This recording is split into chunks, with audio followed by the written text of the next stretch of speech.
Yes. అంతేనండి. So, ప్రపంచంలో మరి ఎప్పుడు మనం క్యూర్ చేయలేనిది డయాబెటిస్ తర్వాత బ్లడ్ ప్రెషరు అంటారు. మరి ఆయుర్వేదంలో దీనికి క్యూర్ ఉందని మరి ఎంతో అద్భుతంగా మీరు చెప్పడం జరిగింది. అవునండి. యెస్. శుద్ధి చేసిన మిరియాలు మీ దగ్గర ఉంటేనే హ్మ్. వాటిని సాల్ట్స్‌గా మార్చుకొని, ఉప్పులుగా మార్చుకొని హ్మ్. చూడండి శుద్ధి చేసిన మిరియాలు ఎంత వాటికి ఉపయోగపడుతున్నాయి. హ్మ్. అదేవిధంగా వాటిని సాల్ట్ ఉప్పులుగా మార్చుకొని, హ్మ్. ఆయుర్వేద మూలికలను ఉప్పులుగా మార్చుకొని, పాషాణాలను ఉప్పులుగా మార్చుకొని వాడగలిగితే ఎటువంటి జబ్బైనా పూర్తి పరిష్కారం మన దేశంలోనే ఉందండి. యెస్.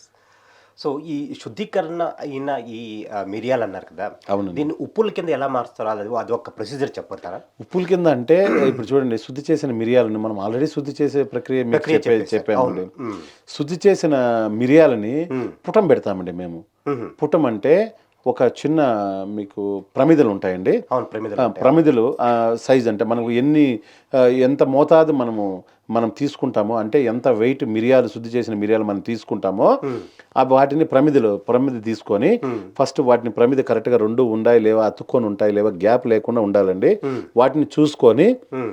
లేదంటే కింద భూమి మీద హ్మ్. గరుగ్గా ఉండే ప్లేస్‌లో బాగా ఈ విధంగా సాది హ్మ్. వాటిని 2 కరెక్ట్‌గా ఉంటాయో లేదో చెక్ చేసుకొని హ్మ్. వాటిల్లో శుద్ధి చేసిన మిరియాలు పెట్టి హ్మ్. తర్వాత దానిపైన మో ఇంకో ప్రమిద పెట్టి హ్మ్. నీట్‌గా సీల్ చేస్తామండి దాన్ని. అచ్చా! దేనితో సీల్ చేస్తారు దాన్ని? బంకమట్టితో సీల్ చేస్తాము. బంకమట్టి లేకపోతే హ్మ్. టౌన్‌లో అనుకోండి ఇప్పుడు పల్లెలో అయితే ఎక్కడ చూసినా బంకమట్టి దొరుకుతుంది. హ్మ్. సో, బంకమట్టితో 7 సార్లు సీల్ చేస్తామండి. బంకమట్టి క్లాత్ అండి. హుహు.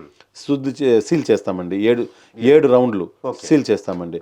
సో, బంకమట్టి దొరకని పక్షంలో ముల్తాని మట్టిని అచ్చా! కొద్దిగా ముల్తానీ మట్టి. హ్మ్. ముల్తాని మట్టి అండి. కొద్దిగా తేమ చేసి కలిపి హ్మ్. బట్ట పెట్టేసి దాన్ని నీట్‌గా సీల్ చేస్తామండి. హ్మ్. 7 రౌండ్లు వచ్చే విధంగా హ్మ్. సీల్ చేసి పుటం పెడతామండి. హ్మ్.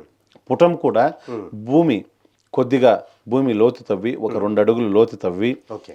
ఒక ఒక 15 పిడకలు నాటే ఆవు హ్మ్. దేశవాళీ ఆవు యొక్క పిడకల్ని పెట్టి వాటిని పుటం పెడతామండి. హుహు. పుటమైన తర్వాత భస్మం తయారవుతుందండి. హ్మ్. పుటమైన తర్వాత హ్మ్. ఆ యొక్క సీల్ని మనం ఓపెన్ చేస్తే హ్మ్. భస్మం అయి ఉంటుందండి. హుహు. ఆ భస్మాన్ని ఉప్పులుగా మారుస్తామండి. హుహు. ఆ భస్మాన్ని మనం ఏం చేస్తాము హ్మ్. అది పూర్తిగా చూస్తే నల్లగా అయిపోయి ఉంటుంది. హ్మ్. కొంతమందికి మాడిపోయి ఉంటుంది. హ్మ్. అంటే పుటం ఏ విధంగా ఉంది మోతాదు చెక్ చేసుకోవాలండి. హ్మ్. అందుకోసమే అనుభవమైన సిద్ధ వైద్యుడు ఉంటే హ్మ్. ఎంత మోతాదు వెలుగుతా ఉంది. హ్మ్. ఆ యొక్క టెంపరేచర్ ఎంత ఉందని చెక్ చేసుకొని హ్మ్. అతనికి తెలిసిపోతుందండి. హ్మ్. అనుభవమైన సిద్ధ వైద్యునికి ఖచ్చితంగా తెలుస్తుంది. హ్మ్. అది ఉప్పులుగా మారుతుందా? హ్మ్. పూర్తిగా భస్మమైపోయి బ్లాక్‌గా అయిపోతుందా?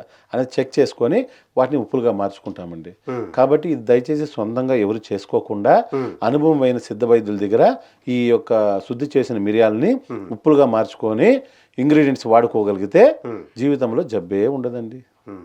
అదండి. వావ్! అది ఇండియన్ సీక్రెట్. హ్మ్. అదండి.